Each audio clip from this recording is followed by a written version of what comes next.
Hello, everyone. In this video, we're going to explore the iterator design pattern. So what exactly is the iterator pattern? Um, it's a behavioral design pattern that allows you to traverse elements of a collection without exposing its underlying representation, whether it's a list, stack, tree, or any other data structure. So uh, this diagram represents the same concept. To give an overview, let's take an example. Let's suppose it's the holidays and you plan to take the next few days to visit Paris along with all of its main sites and attractions. Now, once there, you could waste a lot of time walking in circles, not even able to find the Eiffel Tower, or you could hire a local guide who is going to show you every attraction and tell you a lot of exciting stories. Okay, but what does this have to do with the iterators? And what is the iterator pattern? Well, imagine you have a graph and you want to traverse or iterate over the elements of this graph. However, you don't know, or rather, you don't want to expose the underlying implementation of the graph. Maybe this graph is a binary search tree or a red black tree. Why do we care? Just like the guide doesn't really know who you are, but still is able to help you. All you want is to traverse the elements of this graph in a depth first search manner, let's say. Or in our example, all we want is to visit these particular sites that we find interesting. And to do that, the guide we hired will tailor the tour according to our liking and to the places we want to visit. Or similarly, the iterator will visit the elements of the graph according to the algorithm we picked, and regardless of the actual underlying implementation of this graph. So the iterator design pattern is a behavioral design pattern whose main idea is to extract the traversal behavior of a collection into a separate object called an iterator. So what does this iterator do? This iterator object on top of providing a way to traverse the elements of a collection without exposing its representation. It also encapsulates all of the traversal details such as the current position and how many elements are left till the end. Because of this, several iterators can go through the same collection at the same time, independently of one another. Coming back to the problem, uh, so we've discussed the problem here. Let's skip through this. So solution pattern, the solution of the iterator pattern looks like something like the iterator design pattern provides a simple solution. It introduces essential components, the aggregate and the iterator. The aggregate represents the collection, and the iterator defines how to access its element. By separating these concerns, you can iterate through different types of collection without having to rewrite your code each time. Uh, so here we can, as we can see in the diagram, the main idea of the iterator pattern is to extract the traversal behavior of a collection into a separate object called an iterator. So we can see there's a tree collection, and there are two subsets of it: depth first iterator and the breadth first iterator, with different methods for each. Um, so here we'll dive deeper into the solution that the iterator design pattern offers. To recap the main idea of the iterator pattern, it is to extract the traversal behavior of a collection into a separate object known as the iterator. So now, why is it important? It is because uh, iterators implement various traversal algorithm. Um, an iterator object encapsulates all of the traversal details, such as the current position and how many elements are left till the end. Because of this, several iterators can go through the same collection at the same time, independently of each other. Usually, iterators provide one primary method for fetching elements of the collection. This line can keep running this method until it doesn't return anything, which means that the iterator has traversed all of the elements. All iterators must implement the same interface. This makes the client code compatible, as I've already mentioned, without having to change the collection of the client. So here's another example and a real world analogy. So suppose you plan to visit Rome for a few days and visit all of its main sites and attractions. But once there, you could waste a lot of time, walking in circles. On the other hand, you could buy a virtual guide app for your smartphone and use it for navigation. It is smart and inexpensive, and you could be staying at some interesting places for as long as you want.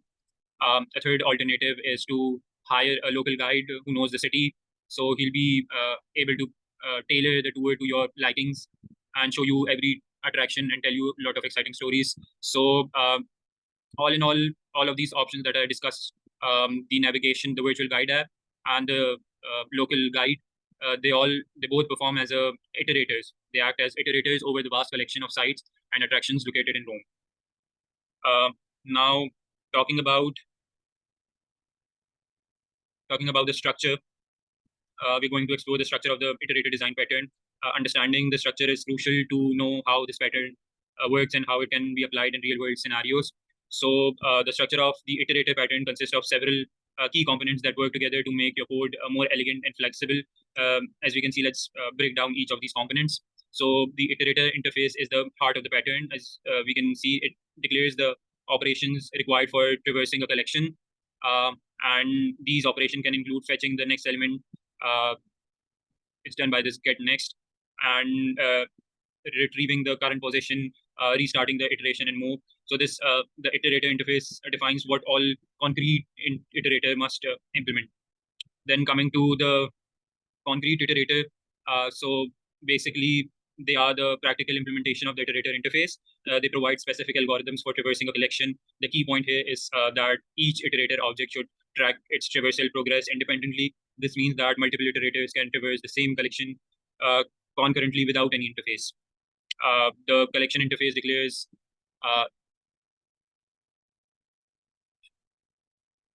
it declares one of the more methods for obtaining iterators that are compatible with the collection. These methods must declare the return type as the iterator interface. This allows concrete collections to return various kinds of iterators without breaking the pattern's integrity. Then comes the concrete collection. It returns new instances of a particular concrete iterator each time the client requests one. You might be wondering what's the rest of the collections code. So we'll get into that. So the client is where the action happens. It works with both collections and iterators through their respective interface. This decouples the client from concrete classes, making it possible to use various collections and iterators with the same client code. In most cases, clients obtain iterators from collections, but there are situations where the client might create one directly, especially when defining a unique specialized iterator, as we can see.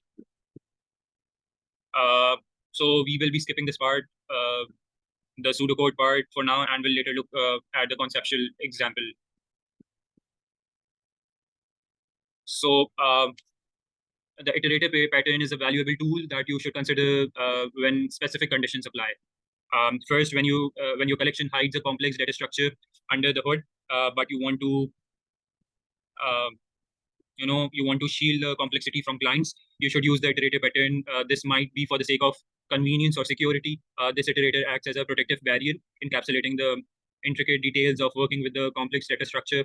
Clients are then provided with simple user-friendly methods to access collections elements, all while safeguarding the collection from potential careless or malicious actions.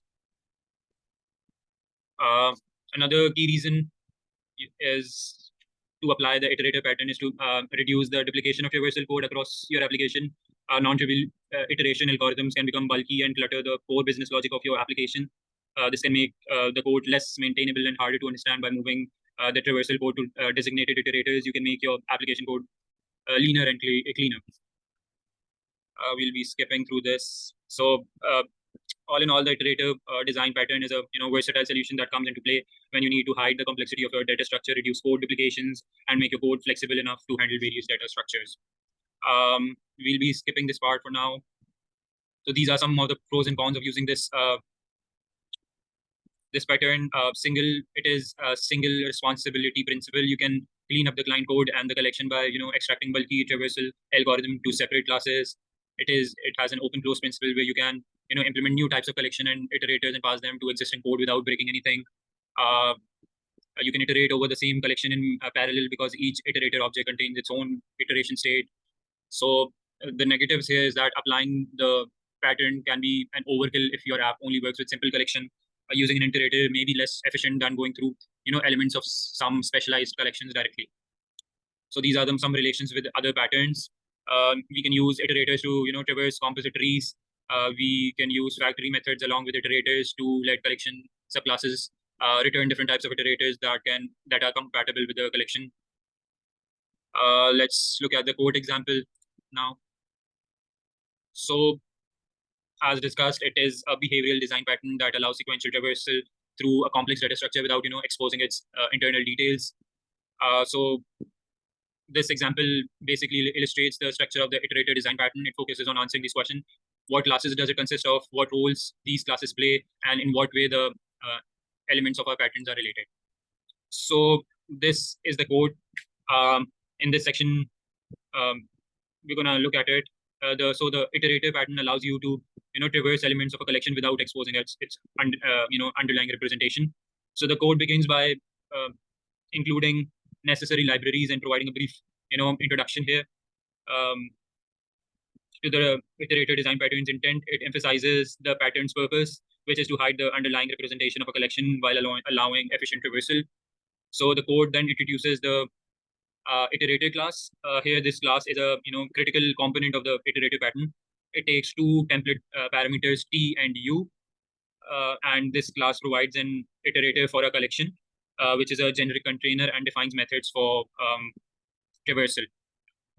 So it includes the first, next, is done, which tells if we've traversed through a specific node or not. Moving on.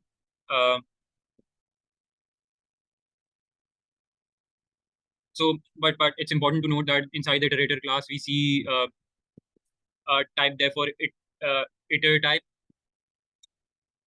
which represents iterator for a std vector of type t. This this constructor initializes the iterator and sets its position at the beginning of the data. The iterator class contains methods, as I earlier mentioned. These methods allow the client to navigate the collection. First, resets the iterator to the beginning, next moves it to the next element. Is done, checks if we've reached the end current, retrieves the current element. This code then introduces the container class, which represents the generic collection. It includes a friend declaration for the iterator class. So the container class has methods like add, which adds elements to its internal vectors, and create iterator, which creates a compatible iterator instance for the specific container. We also have a data class. A simple data class is defined. This class is used to demonstrate that the pattern can work with custom types. So the client codes begin with a call to client code. So inside this function,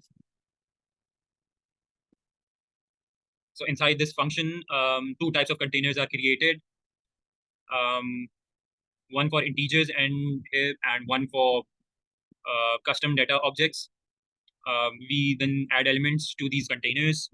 For the container of integers, an iterator is created and used to traverse the elements. The client code doesn't need to know about the specific iterator or collection classes. Similarly, for the container of custom data objects, another iterator is created and used to access elements, demonstrating that the pattern works with different data types. Here we can see the output of this code. It shows the successful traversal of both the integer and custom data containers. So we can see it runs from 0 to 9, and then same with the custom class. This code example effectively demonstrate the iterator design patterns, allowing the client code to work with different types of collections while hiding the underlying representation detail. It shows that the iterator pattern separates the traversal logic from the underlying collection, making it easy to work with different data types and hiding the complexity of the data structure from the client's code. This pattern enhances code flexibility and maintainability. So that was all for the iterative design pattern. Thank you.